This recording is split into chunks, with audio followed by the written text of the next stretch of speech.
back to another episode of The Slice of Mental Health. I'm Cara, the daughter. And hi, I'm Tracy, the mum. And today we're going to be talking about generational trauma.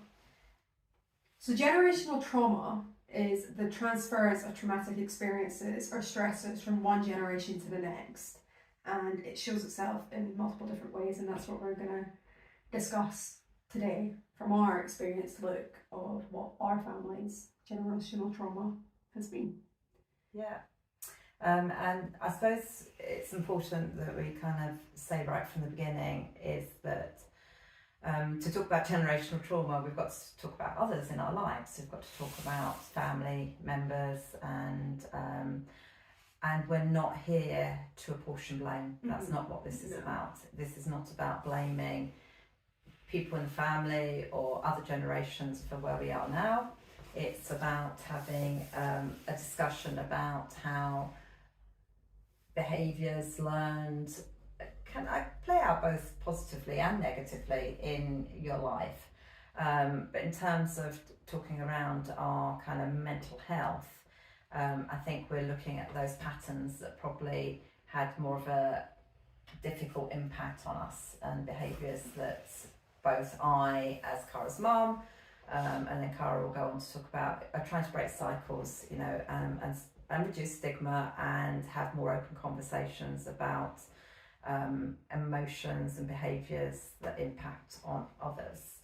And just to be really clear, although we're not apportioning blame, we are also not, how to put this, we're not relating to maybe other traumas that people might have gone through. So if it's illegal, it's illegal. All right, and we're not going to be talking about any behaviours that happened that were illegal. So when we talk about how it impacted on us, if you're having something that's going on in your life that is illegal, that is quite different from what we're talking about today. And maybe, Cara, you want to talk a little bit about what we mean by different types of trauma. Yeah, so trauma can come in lots of different forms, and some of the ways that I think you might understand a little bit better or recognise within your own family is like trauma by like generational trauma from addiction, and or violence or drugs and alcohol, and those are traumas that can be quite obvious because I think the media depictions of them is quite clear. We see it a lot that they're quite obvious, and I think there's a better understanding of how growing up with a family member that struggles with addiction is going to impact you, rather than growing up with a family member who's maybe got a more micro or less obvious trauma might be. And generational trauma, I think part of it is learned behaviour that you might not recognise is causing you discourse in your body, so it's making you feel hypervigilant, fearful, anxious, and it could be impacting those around you. You don't know why, you don't know why you do this thing, and sometimes generational trauma can be the answer to those behaviours of concern. Yeah, and I think that's really important, Cara. I think we're still new in talking about this, so and just to remind people, we're giving an experienced look. We're not experts, although as we've said before, I have a health background and a coaching background, and Cara's studying mental health nursing. So we bring that knowledge as part of who we are. But I think it's when you just feel something's not right inside, or when your behaviour and the way you're living your life isn't working for you anymore. So we've talked before about when I had my breakdown, and that was a very clear sign that things weren't right. But I didn't put that down to generation or trauma or things from my past. I just thought that was actually because I was being bullied at work. So it was something that was happening. And I think that's the other thing that's quite interesting. It's just making me think, Cara, is about how we blame things. So some of this conversation is we can continue to blame, say for example, our parents, and we might have a right to do that. I don't think I have a right, just to be clear. I'm not blaming my parents here, but we can blame our parents maybe for things they didn't do or they did do or was wrong. But it is that thing, sometimes we just don't know what's impacting on us. And I guess there's part of this is trying to understand, when you try and find out what is causing you to behave in a way that you don't like and is impacting on your mental health, then that's the time to think about doing something about it and getting the help you need. Yeah, it's sort of asking, I guess it's kind of asking yourself why. Like, oh, I do this thing and it makes me upset once I've done it. Like, why am I doing it? Is it something that I do just because it's who I am? Or is it something I do? And when I say do something, I mean like a negative thing that you do, not necessarily. Like, if you're a very, very kind person and you're not really going to question that, you're going to go, well, probably because I was married, I had a very kind mum or dad, and you know, my peer group was very kind, that kind of thing. It's more the negative thing, like, why do I get really upset when my partner or my child does this thing? What is it triggering within me? And where did I get that from? Yeah. And I think when you ask why, it's looking at the external factors that you grew up in and your environment and what went on around you, and then saying, why do I do that? And I don't like that I do that. Let me start addressing this, because it's not fair on myself. You know, that I've mentioned this a few times now, but that self-empathy, going, you don't have to be that person anymore, and there are people out there that want to help you correct that. Doesn't mean you're a bad person, just means you don't have to be that person. Yeah. And I think it's important to say that there's always a balance as well, because I think it is important to say that what we learn in our generations from our families and from those around us in caregivers is kind of a mixture. So some of the things that I learnt that I now maybe don't see as helpful also did help me in some ways, you know. So it's sometimes quite tricky to work out which of these behaviours are not working and which ones are. And Cara and I were talking earlier about the preparation we do for every podcast, and today we've had to do quite a lot of preparation to check we're okay. And I think that's because some of the challenges, we don't want to apportion blame, and we do want to take responsibility for our own emotions. But patterns are patterns, and if we're talking about breaking patterns, we need to understand what those are to try and break and change them, don't we? And I suppose one of the things that I noticed, and again, it's because Cara and I had the conversation just a wee while ago, but I remember quite a vivid memory before the breakdown of the way I was with Cara, and just having this uneasy feeling that I didn't like the way I was parenting in that moment in time. And it was like very specific, and I was saying I can describe the bedroom, and there was nothing really awful going on. It wasn't like I was really angry, but something had to happen, and all I can tell you what it was like is I just had this feeling, it's like, I don't like the way I'm being mum at this moment in time. And actually this reminds me of some of my experiences of when I was growing up. And it was just a bit of, people talk about in coaching light bulb moment, and it was a light bulb moment. And I think it just was, and some of it I now recognise is controlling. So, you know, when you're bringing up kids, it's like there's just so much happening, so much going on, so many different behaviours that they're displaying and things you're trying to manage and deal with. I just felt like I was starting to become very controlling or over controlling. Did you like know that before you had kids? Or was it like years into, like when I was like 6, 7, that you started going, oh, actually my version of parenting doesn't sit right with me, and I think it comes from pardon me, but I think it comes from somewhere else?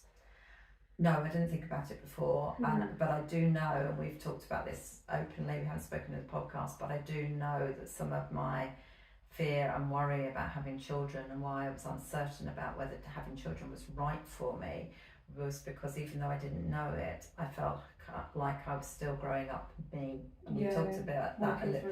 I was still working through it, and I wasn't sure that I had arrived at the place that I wanted to be before becoming a parent. Right. Yeah. I'm still, and as it was, I didn't start to work through who I was until you were around 7.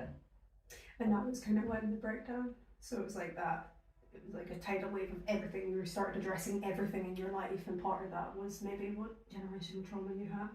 I think it's just so often. I mean, I'm talking to friends at the moment, and one of my friends is going through quite difficulty, and we're talking about it's never one thing. Mm-mm. It comes in threes. Threes or more, but it's when you get totally overwhelmed. So I think and that's what we're talking about, behaviours in families. So a lot of what I learned in my family had really aided me well. There's a bit about, when you have children, it's on top of everything else that's going on. So that's what we've talked about before, is there's just so much going on. And it exacerbates it. Oh, totally, yeah. And it's because it's just another thing you've got to do.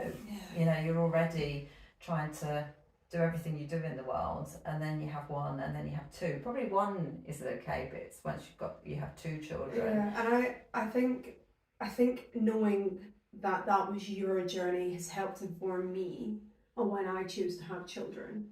Because I know I'd like children. I'm aware, because of my trauma from being bullied and then having mental illnesses, I'm still, being only 6 years in recovery, I'm still working through all of that. And I know if I were to have a child now at 24, I would be putting a lot of that onto them by accident, not ever intentionally, but some of my insecurities and discomfort with myself, I would pass on. And I think you being so transparent with how you've had to work through that and be a mum, like all these different hats, like you've had to address what it was like for when you were a teenager, and then also address what elements of that were from your school environment, your home environment, then from being bullied at work, then all these different hats. I think knowing you had to do that has informed me that, I don't want to work through that much and be a mum, so I'm going to do it now, because I've got your experience of it and therefore my own insight of myself, and go, okay, I'm going to work on that now, so that when I do have children, it's at least not that thing that I'm not addressing, I'm going to pass on. And that's why I appreciate the fact that we can have these conversations so openly, because it helps inform me as a young person, someone in their 20s, about what direction I go into when I choose to go into motherhood. Yeah, and I think that's really good, and I think because we are having these conversations, you are in a better place. We've also talked about the fact that you've had such difficulty with your mental health, and when you were bullied, and I think we will talk about that, because that's generational trauma. So there's a pattern of being bullied and bullying within our family, so that is our kind of trauma. Like when we say bullying within our family, we don't mean parents bullying children, we mean external bullies, people that aren't in our family bullying members of our family or our unit. We didn't necessarily, maybe going a bit further back, there might have been bullying, but that's bullying, controlling. I mean, I'm now, it's interesting because I feel very strongly about the word bullying, and I've had people pull me up on it quite a lot, because bullying takes a variety of different forms, and it can just be very controlling behaviour as well. But yes, I think you will be in a better position because you've experienced and grown from a younger age. And although I wish none of what has happened to you really in many ways, I kind of parked that a long time ago and know that it is what happened, and it makes you who you are now. And that's the thing, isn't it? It's about, we can continue to blame our past, our childhood experiences, and what happens around us, but the place that we all want to get to is that we feel a bit more in control or understanding of our emotions. And slightly more, I guess, accountable as well, like taking slight accountability for the way that you choose to project those emotions based on what has happened to you. You can either go, so I've been asked before, because of having been bullied, there's two cliche ways that a bully victim, I don't like that word, but I can't think of another word because I don't view myself as a victim. Do you know what I mean? Anyway, that's another thing. But survivor, I think, is. I don't even know if I'm a survivor because that's such as anyway. But there's two cliche ways that a bully victim, will use that word for the moment, it's either they become a bully, or they become really recluse and continue to be bullied. And I think I probably became the latter. And I've asked people before, why did you not ever become a bully. So I was able to take accountability for the fact that just because I was bullied doesn't mean I then get to make other people feel awful. I don't get to, just because, and that's the cliche, just because I could fall into that cliche of, oh, you're a bully victim, you start bullying people because your feelings are so big and complicated and you don't know what to do with them, that the best thing to do with them is to hurt people. Rather, I took the accountability and went, I don't want anyone ever to feel that way, the way I felt. So I emotionally regulated, and that's where the accountability comes into play. Just because you're hurting, just because people have done horrendous things to you, doesn't mean you have to put it on to other people.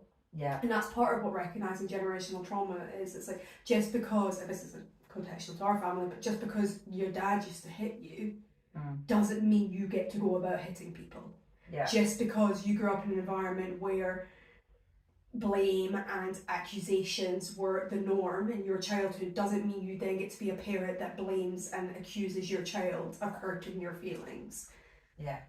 So you're allowed to have these emotions. It's also, you as an adult, you're responsible for not traumatizing the people around you with them, and that's part of what noticing what your generational trauma is. But it's very difficult, Cara, to notice that, and I think that's what we're talking about. Because when you start to notice, when you don't know what's going on, and that's, I think, why it's so important that we're having these conversations in our generation and your generation, because what happened and went on in, like for my mum and dad, and then the way their parents were, these things weren't talked about. It just was the way it was, and I think, I'm really, really proud of the way, for example, my mum and dad, your gran and grandpa have embraced these conversations in this stage in their life. They have really started to talk about sort of some of the things that they recognised they didn't understand and they didn't know, because it just wasn't talked about in their generation. And again, that's why I think there's something about being compassionate and empathic on previous generations. Again, just to be clear, we're not talking about illegal stuff or violence, but is that if you don't know stuff, you don't know it. And if you don't have the words and the language to describe what's going on, you don't have the words, and therefore behaviours come into play to cope. So some of the things that we do, and I've talked about controlling, which I think bullying and control are very similar, and can border on one another. But if you start becoming very controlling of other people, that is a way of coping. You think, if I can control other people and my environment, then I can control my feelings. And I think that's something I recognised, is that I began to pick up in myself that I was beginning some of those things. We've talked about this, like I'm hyper tidy to the point where people come around to my house to say, where are your things? It's like a showroom. It's like a showroom. And I can be totally honest, like I'm not even that clean, like I clean my house when it feels like it's dirty. I'm not particularly clean, tidy, but it just is, I like it tidy. It makes me feel comfortable. It makes me feel surface level clutter. Yeah, it just makes me feel right in the world. Now, is that trauma, control, whatever? I don't know. It's just the way I like things to be. It doesn't hurt anyone else. It can be annoying for other people, but it doesn't hurt anyone else. However, there are behaviours like, trying to control another person. So that's what I'm saying about being a mum and feeling like I was trying to control you sometimes, which sometimes you have to do as a parent anyway, but it's just like there was a difference. I just felt like I was stepping over that line, and I was trying to control my environment, children, the world around me, but it wasn't working. And it came from a state of anxiety and pressure, and it did create this, like, because Dad was also kind of like that, like before we started recording, and this is just for a bit back behind the scenes, but sometimes when we prep these conversations we're about to have, we open up, not wounds, but we open up memories which can cause us to feel a bit, well, we do feel pain. Unsettled, I'm unsettled. So I think wounds or pain, or can't do this without doing that. And memories as well that sometimes hold negative feelings. And I think what I was going to go on to say is you mentioned that both you and Dad, and again, I've got my dad's permission to share this because And with you and Dad growing up, I know that you guys found your commonality as a couple over your like for cleanliness, which is fine, you know. It's house proud. Yeah. I think is the word for it. And but I do remember it did sometimes get to the point where I, as a child, felt like I was walking on eggshells. And I felt like I couldn't. A classic example in our family is like if I left a dirty spoon in the sink, I would probably get not a bollocking, but like a verbal bollocking. It makes it like it'd be like, you know, I've just tidied the kitchen, I've just done this, like just clean up the sink. And it was never. I don't think it was ever intentional. It was part of your like Dad's generational trauma. It was Dad that used to. That's a quote from Dad, but like. And we were just discussing how like his parents were really house proud, and he came from a big family of 8, and this is amazing for me to know because I didn't know it. But came from a family of 8 where his dad he was in the forces and very clean and tidy, and then also having a house where you had 8 people living in it, you had to be because it would have been unhygienic. And I recognise now, like as an adult, because of that house proudness, I'm quite house proud, but it gets to a point where I start to feel uncomfortable and anxious if my flat isn't tidy, and that's when it becomes a slight problem, and that's when you start going, okay, this isn't a nice way to live. I don't have to be constantly house proud. I don't have to be what my parents find comfortable, because actually it doesn't fit with who I am. I want a house that's clean, like hygienic, because I'm asthmatic, so I need it to be like dust free, but like it's okay if you leave the dishes overnight. Like that's all right. Whereas I think growing up, that would have been like a no, because that worked for you and Dad, but then for me, that wasn't who I was. And, you know, sometimes with my partner, it'll be a case of like, you know, I get quite angry and say, you know, can you do those dishes now, please? Like, I need them to be done now because I cooked dinner and I need the dishes done now. Rather than being like, oh, it's fine, you can do it at 11 o'clock, whatever works for you, like appreciating that it might be better for him as an individual. And that's something I'm very conscious of and working on now. But that's how it I think that's how it trickles. And yours comes from being in a house, again, where it's very house proud, you know, and I think that's a generational thing where, you know, it was expensive to own your own, well, I mean, it's still expensive, but like, it was big to own your own property and look after it and welcome guests and it be pristine, because that was the judgment of the 1950s and 60s and how that passes down. Yeah. And I mean, it's complex as we talk about this, and I'm thinking people are sitting here listening, they're talking about tidied houses, but it's when it creates discourse. But it's discourse, and discomfort and in your a body. tidied house can be anything from kind of, you know, it's like tidying emotions, you know, not showing your emotion, being strong, you know, being the wage earner in the house, being the man in the house, being in charge, you know, the generational change, you know, just thinking about your dad, you know, in a family of women, you know, having come from a house full of men, and what we choose, who we choose, but also who we choose, we can't choose who to be with. But I think what we're talking about is when it has an impact negatively on you. Some of these are just kind of observations or maybe irritants or things we notice, and I think the difference is when it's impacting on your mental health in a way that is sustained. And so for me, the thing that impacted on my mental health was that feeling of not being in control of my feelings, you know, not feeling that I was happy in myself and controlling everything that's around you. Which is, I feel like, is quite a classic example of how a lot of mental illnesses come to be, like eating disorders. Classic one with anorexia is like your environment isn't calm and controllable. ADHD as well, like Gabor Mate's idea that ADHD comes from a chaotic environment and it's about controlling things. But back to the anorexia one, like you control your food intake, and I can resonate with that. I never had anorexia, but disordered eating and controlling what you did with your food and your exercise, because this, for those not on YouTube, I'm gesturing to my head, like your head just felt you couldn't make sense of what was going on. And especially for me as a teenager, I couldn't make sense of what was going on in my head, so I controlled everything else. Yes. And that's when you just can't do that, because you're going to run yourself into the ground. And I think I did that. You certainly did that, and that's part of your story for your breakdown.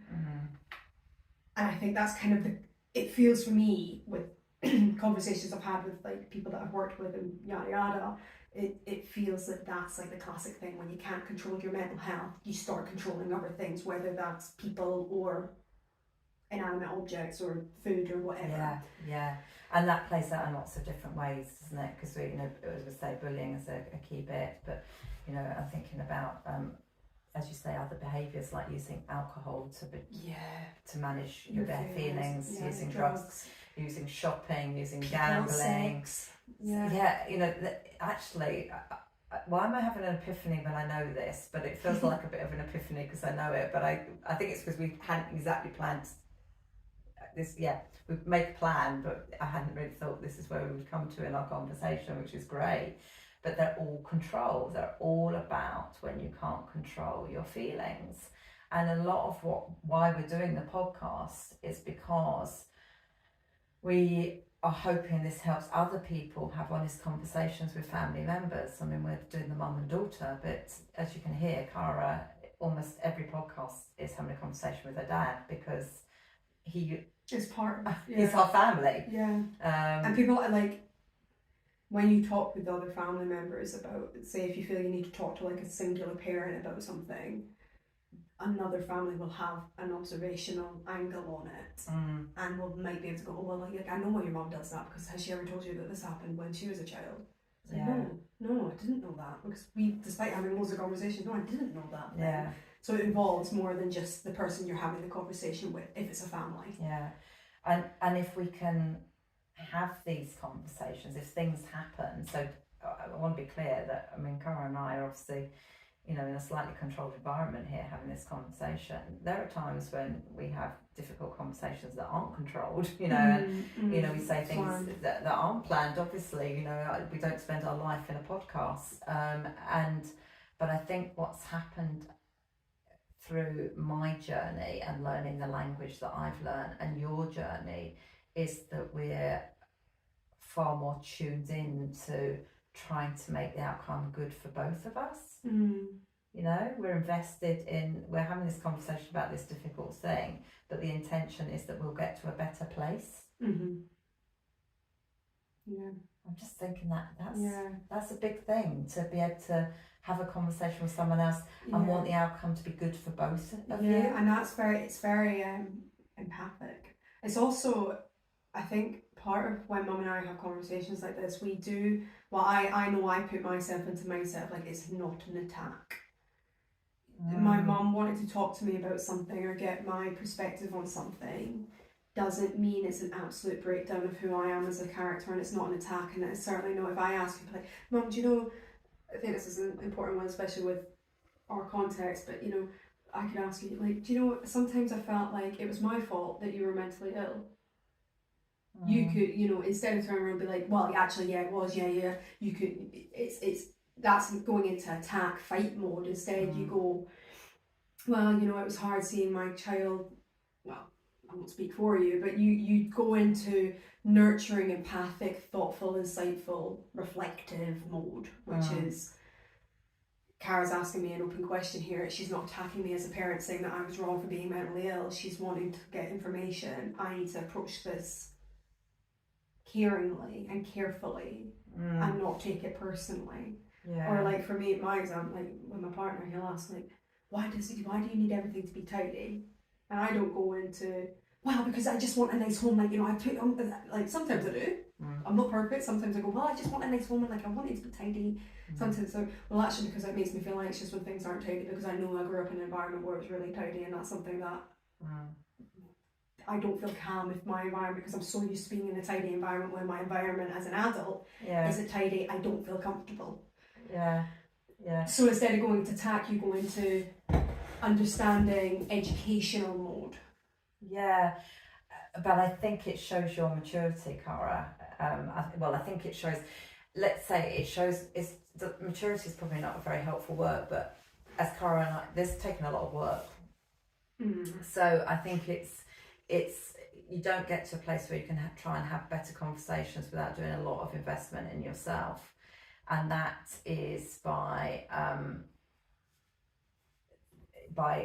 getting counselling, getting help, or for me, I taught myself CBT, and I haven't, which is cognitive behavioural therapy.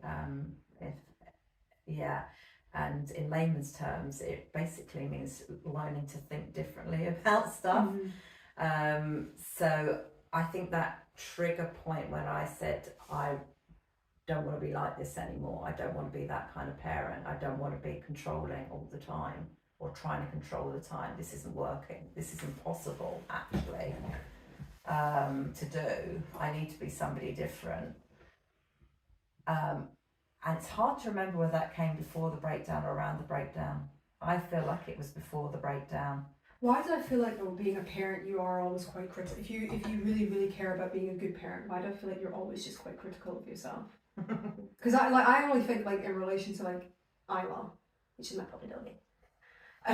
Like, I'm quite, like, when she's not well, or when she's not well, it's probably the best context. Or when she's a bit like overstimulated and rowdy, I do sometimes have moments of going, have I not done the right thing? Did I not take her for a walk long enough? Have I not kept an eye on her, what she's eating? Like, should I be giving her better food? Like, I do have that criticism on myself quite heavily when things aren't perfect with her. Yeah. Is it a bit of parenthood? Yeah, it is. And I think it's layers, isn't it? So being a parent, trying to get it right is, but if you come from a place where you don't think you're good enough already, so your reference point, which we've talked about, so my reference point was, and when I learned that, can I just say, when I talk about CBT, I read this book, because I think I've shared with people, it's like when I first got told I had depression, I went, no, I haven't. I haven't got depression. This is just the way I am in the world. When was that, like 2006? Oh, I can't think dates while I'm talking 2005. I'm just thinking it matters because we're in a very different world. Yeah, so it's 2005. Yeah. So there's still stigma on being a depressed parent. Oh gosh, or just being depressed. No, this is what I am. I'm just a warrior. This is what I am.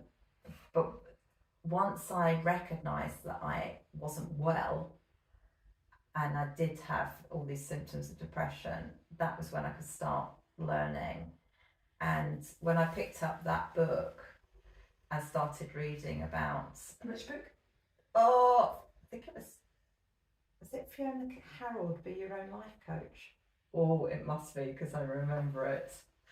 Cara's now Googling it. But when I picked that book up and I started reading the story... And finding Be Your Own Pet. But when I started... Jeff Archer or Fiona Harold, yeah. Is it Be Your Own Life Coach? I mean, there's two, one by Jeff Archer and one by Fiona Harold. It's Fiona Harold. Was it orange? Yes. Oh, I recognise it! It's on the shelf upstairs. Yeah, it is on the shelf upstairs. Yeah, I recognise it. Oh, cool. That's just part of my childhood. CBT books lying about the place. Yeah. But when I read that book, it describes in it different characters and different people, and I can't tell you what any of the other characters are or the people in it. But I read it and they had this person in it, I don't know what her name was, let's say her name was Jane, for example, and her whole reference around everything in her life was, I'm not good enough. And I read it and went, oh my goodness, somebody's written a book about me. And then somebody's written a book about me. And I went, they've not written a book about you, Tracy, they've written a book about... That you resonate with. Yes. And that was another light bulb moment, because I am a coach and that's going to come in more, but a real light bulb moment about, other people think like I do. And what a relief.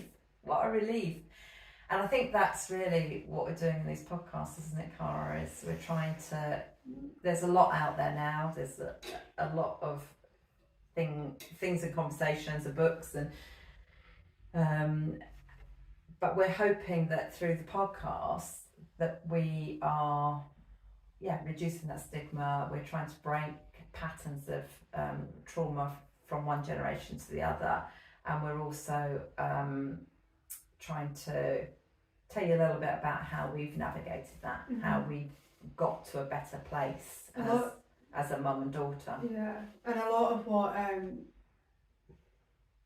we just mentioned there like a lot about how we have these conversations, we don't go into like attack mode or like we're being attacked.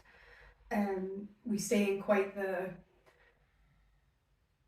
frontal part of our mind, like brain, which is the like calm, intelligent side. And I think when we talk about these things, especially we've spoken a bit about like what it was like for me growing up with mum being unwell, and you do find yourself slipping into a role, and I don't know if this language that people, that you as a listener, you as an individual person have ever experienced if you're talking like this with a family member, but you kind of, when you feel calm and regulated, you slip into a very empathic and forgiving role. You know, I don't hold any hostility to mum for being unwell, because I understand what it must have been like to be a parent that's unwell, because we've had so many of these conversations. I feel very, because of my own experiences with mental illness, I feel very empathic toward people that are being parents and struggling with their mental health. And you can't, it's really hard to feel anger toward people when they've done something that they've not meant and it's not their fault. And I think a lot of generational trauma and the behaviours that come with it, it's knowing it's not your fault. You didn't sign up to be exposed as a young person to a parent that was mentally ill, or you didn't, or a parent that was violent, or a parent that was hyper clean, like. And if you've got behaviours of concern from that which are impacting your own happiness and the people around you, it's not that you're a bad person, you're at fault, it's just a makeup of your environment. I guess when it's not right is when you don't do anything with it. And when you don't take accountability for it, and like we were saying, when you start to hurt the people around you because of what you're feeling inside in that pain, that's when there's issues with it. But it takes a lot of insight, and that's why, you know, you do need to have that empathy, because it takes a lot of insight to get to this point, or it takes becoming very unwell, you know, to go, I can't carry on like this and I need to do something different. And we talked before about some of the privileges and things that we had around, so we need to recognise that there are other things that play in people's families that helps and don't help. And I was fortunate to, you know, Cara's dad was very supportive. My mum and dad were very supportive. A very understanding environment. So when we talk about trauma, generational trauma, things that didn't go well in our family, there are also a lot of things that were really good and are really good and continue to be really good. So we know that not everybody will, well, that's not what the point of the podcast is, but we're not expecting, just because you listen to this, you go, right, now I'm going to go off and do this, and it's all going to get better, because it's not like that. It's a journey, it's a conversation, it's, but it comes from a place of wanting things to be different. And just because the people around you as well might dismiss you for wanting to have the conversation, doesn't mean you need to stop exploring what your childhood was like and what your family life was like. You know, you may very well, and I talk from like my friends who've shared this with me, but you may very well go to a family member and say, actually, do you know when you used to do this to me as a child, I think it's impacted me now as an adult. And get dismissed and be like, well, you know, that was just me, that was just who I was, that was just, you may very well experience invalidation, but that doesn't mean it's invalid. It doesn't mean the fact that you're feeling that these things have impacted you from your upbringing are invalid. They're very valid, but just because the person who did it to you, subconsciously or consciously did it to you, you know, just because they dismiss it doesn't mean you need to ignore it. And you can still work on it and grow through it and change it for when you, and I say like, but for when you choose to have children or become a father or a mother, or, you know, it can still be a working progress for yourself without the affirmations of the people around you. And I think it's always work in progress, and that's, we'll talk a bit more, you know, in different podcasts. You don't arrive as a finished person ever. There's no joy in that either. You get bored very quickly, I think. So I think, is there anything more you want to add? I think I want to add, because we've not mentioned it, but if you are a parent struggling, this is me talking as a child with a parent that struggled with mental health, don't feel you need to hide it from your child. This is based on my experiences with my mum. Don't feel you need to hide your feelings and what you're going through from your child, because what I'm remembering is your child's going to pick it up. Because they're your child and they live in the same household as you and they love you and want to be around you, and you don't have to hide your feelings in order to protect them. Make them child appropriate. So I'm not saying, share with your child everything, but mum used to say language like, oh mum, like I'd go in and mum would be, red faced and crying, and I was an empathic child, so going, why are you sad, mummy? And she sometimes, say, mummy just sometimes has big emotions and gets upset. I'm not quoting you accurately, but mum would she was explain her emotions to me, which I think helped me to develop the language around what my feelings were. So yeah, don't hide. Also, I think if mum had ever blamed me for being unwell and said, I can absolutely see a scenario where as a parent, if you're feeling there's too much going on around you, your child's not coping in school and not coping at home, whatever, you could very quickly go into, my life was so much better before I had children. Why did I have children? I didn't have these. I could have just dealt with my own issues on my own without also having children. I think if I were to have heard that would have broken me down. So there's, right and wrong ways. But it's also finding that balance. Sometimes you might, in anger, say to your child, like, oh God, I wish I didn't have children. But yeah, don't blame your child, but don't hide everything from your child either. But that's my opinion on it. And based on what I had growing up. Because your child's going to pick it up. They know. It's like a dog. Like dogs know when there's something wrong. I think children are 10 times smarter than dogs, so they're going to pick it up. Yeah, and I think that's very helpful for parents to hear, because I certainly wouldn't have. I didn't know what to do. And I didn't know what was the right thing in some ways, because mine, and anyone who knows me well will know I'm still a crier, but because mine came out in tears, and I do that really ugly crying, that there's no right way to cry, mother. No, there is no right way to cry, but I do look pretty shit when I cry. That it was almost possible to hide. However, we were talking the other day, I did spend a lot of time with Cara's dad around the side of the house talking about things, because you can hear everything in these houses, and trying to find a private space to talk about anything in a family is really difficult. So I think we need to be really honest about that as well.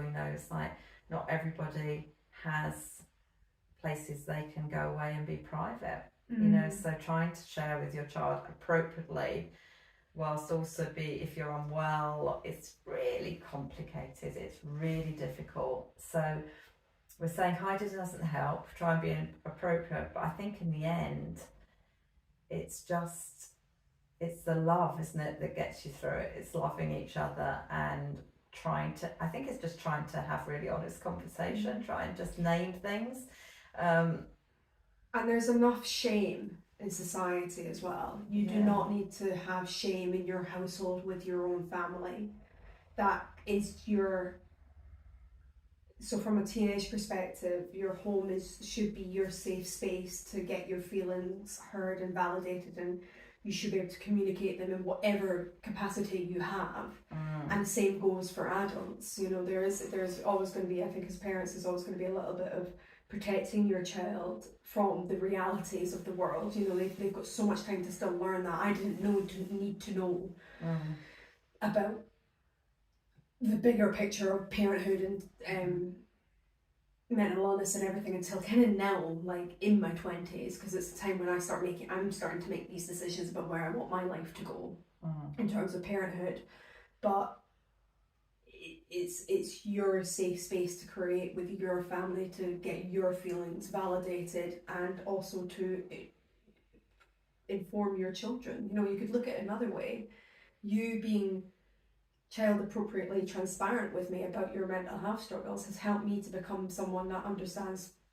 I'm trauma informed. I'm aware of people's mental health, and I've got the good emotive language. Yeah, and everyone has feelings. I mean, everyone has feelings, and everyone has feelings of how they navigate it. But also back to that family patterns. You know, arguably some families function differently in the world and don't have the for our family. They don't have these in-depth conversations, and they're absolutely okay with that, and they don't need to. And they will have trauma because everyone does, but they don't feel the need to talk about it, and they get on in their lives, in their families, in the way that works for them. So what we're doing today is really just talking about our family, you know, our experiences, how they have played out for us, and you know, maybe just again trying to reduce that stigma or shame, or showing how, if you are a family that needs to talk about emotions, how it can really be helpful, both from a mum point of view, being able to say this is how it is for me right now, or from you as a child, Cara, being able to say how you're feeling right now. I'm trying to think of like a tagline that I think would be helpful if you were trying to, if you're my age and you want to talk to a family member about what has potentially been generational trauma for you. I feel like sometimes what we do in our family is I'll go to mum and I'll say, I need to talk to you, but I need you to just listen and not go into we use fix it mode or advice. And I guess if you were trying to approach a family member, it'd be, I need to talk to you about something, but I need you to not react, and I need you to just listen. So you can give out as much information as you need for your parent to then make an informed decision on how they're going to then approach their answer. I don't think you can tell someone not to react, because that would be talking to a robot, but I think you can ask somebody to listen, and you can convey that you want to have a conversation, an open conversation about.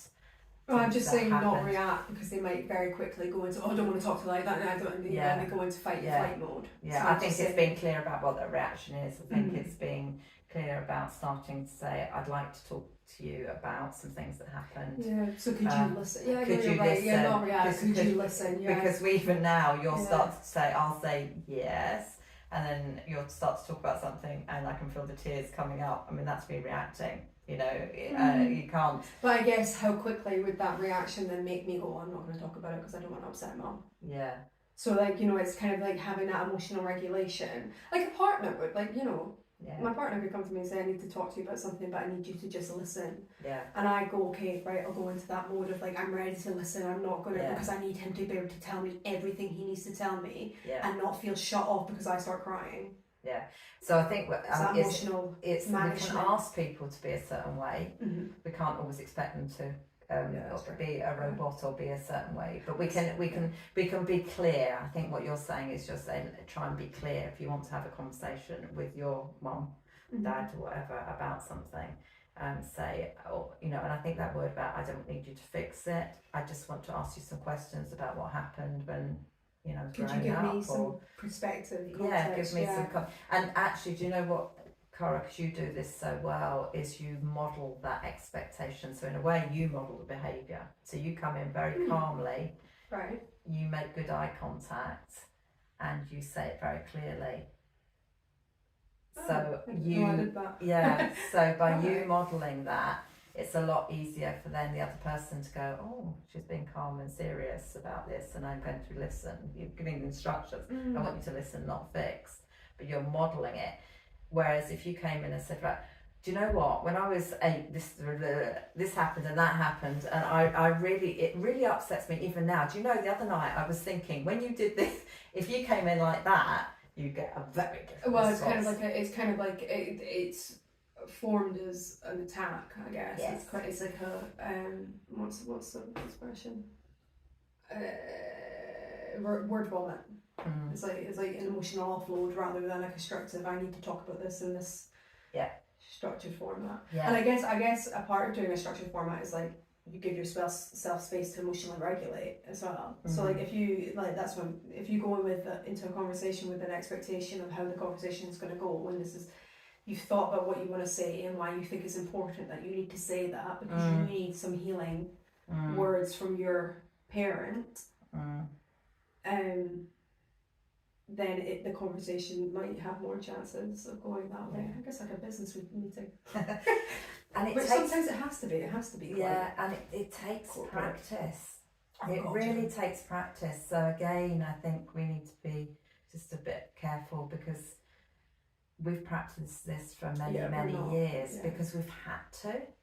And also, I think it's that yin and yang to having mental health problems myself, which is what the whole podcast is about. Really, it's about that. When you have your own mental illness and then your child has mental illness and how that makes you feel and all that mess. But actually, because I had to go on my own journey to get better, I started to learn the language that helped me help you, because I started to recognise what I needed and wanted. So if you like, I was then mirroring that with you. So when we talk about, I taught Cara a bit of CBT. I wasn't a CBT therapist to Cara, but I was learning some stuff. So when you were dealing with stuff at school, I was going, but I remember asking permission quite a lot as well. Would it be helpful, even though you were quite young? But that's giving me the opportunity to set a boundary for my own emotions. Yeah. So by asking someone permissions, consent almost to have a emotional conversation, you giving me the space to say, actually, no, Mum, I don't want to talk about that. Yeah. I don't feel like I know as an adult would be like, no, I don't want to talk about that because I'm actually finding it'll make me upset, and I don't have the capacity to get upset. Like I have stuff I need to do today. Yes. And I don't want to be fixating on this thing. Yeah. And you could view that as slight dismissal. And it's like, actually, I know that thing's too scary to talk about, I don't want to talk about it at all, and then you just keep on dismissing it. Or you can view it as waiting for the right time. And I think part of, even if you're, I was just thinking there, like if you're listening to this conversation now, you're not likely to go, right, okay, I'm going to go action this and go talk to my dad and my mum, and I'm going to, that podcast was really helpful, I'm going to go and action this now. This is something, it'll be a part of your subconscious, and you'll be working through, okay, this, just started noticing, I mean, if you're even listening to a podcast about generational trauma, you may have already had a slight like inkling that you have something that you want to work through. But it's just I think a lot of this, for me anyway, a lot of these conversations come from like a subconscious place where I don't really think about it until one day I go, actually, I need to go and ask Mum about that. And it's not this, I don't know the psychology behind it, but it's not this like pre-planned want to get insight on a part of my life. It's just kind of happens. Yeah. So you can't blame yourself if you don't feel ready to approach it now, but you're still looking into it now. Maybe in years' time, like it's okay. But the fact that you're even questioning it and you're asking why, it's just for your mental health and your mental well-being. It's just the key to beginning to have that healing, generational healing. And journey. It's making me realise that, again, there might be people listening who can't speak to that parent because that parent isn't here anymore or isn't available to talk about that stuff as well. So you might really, really want to go and ask your dad, but they may not be around for you to go and talk to them about it. So I suppose what I think I'm probably feeling like we can bring this to some closure. I think it's really interesting, Cara, because we've touched on boundaries, and funny enough, one of our podcasts we were thinking about was that we're going to talk about boundaries and how we do that. And I was thinking, what are we going to talk about boundaries? Can we do a whole podcast on that? That's episode 5, by the way. Is it in case episode you're 5? waiting and want to get your notifications turned on. It sounds like we're doing it then. It sounds like we're definitely doing it. It's been pre-written. It's pre-written, okay. Well, the title's pre-written anyway. But that's maybe where we'll come back to some of this conversation about, how do you have conversations with other people. But I think to just sort of wrap up what we've been talking about, would that be okay, Cara? Yeah, absolutely. Yeah. Wrap it up, and she'll do all the social media stuff because she's good at I suppose just to say, so we've been talking about our experience of generational trauma and what that's looked like for us And our family. and our family. What we hope is that we've acknowledged that trauma happens in family. It happens. It's not preventable, but also that really good things happen in families. And do you know what? I actually like having a clean house, and I always will, even though it's something that all my family do. So, we learn things in our family, probably a bit more important than clean houses, but, we learn really good things in our family that are behaviours that are helpful. But what we've talked about really is when it's not helping you anymore, if it's not something that's useful in your life or it's making you feel you'll have the physical response to it. I think that's my side of mental health care is a lot of listening to like your body, and there is, I can't explain it, but there is like an actual like physical response to when you feel you're being triggered from something that's happened to you generationally. Yeah. Like and I suppose it's becoming sensitive to that, and for some people we might be talking absolute rubbish because you don't get that sensation, you might not feel it, but there is something about understanding what's going on in your head, understanding how you're feeling, that curiosity of patterns from the past that are impacting on you now. And the big thing is that, are you in a place or do you want to do something about it? If you don't, that's fine, but if you do want to do something about it, then there's huge growth through it, and it helps you learn to be maybe the person you want to be, or to have like the connections and relationships you want to have. Better relationships, better connections, and just feel a little bit more content, and that empathy and forgiveness, and this is okay because this is my life and this is what I'm doing right now, and this is who I want to be in the world. So thank you so much for listening. This is going up on YouTube if that's your preferred way of viewing this, or you just want to see our lovely poster, which I mentioned in the last podcast, but I'm very proud of it. And we are on LinkedIn, Instagram, Twitter, Facebook. We're on everything bar TikTok. So yeah, if you want to check us out there, we do just a little behind the scenes moments, and you can get to know us a little bit better. You can get to know our faces, and we also want to hear from you. I think I sometimes feel it's very awkward to ask, but if this has helped you in any way, part of why we're doing this is it makes us feel good knowing we're helping people. If it has helped you, and if it hasn't, that's fine, but if it has, we'd love to hear your voice.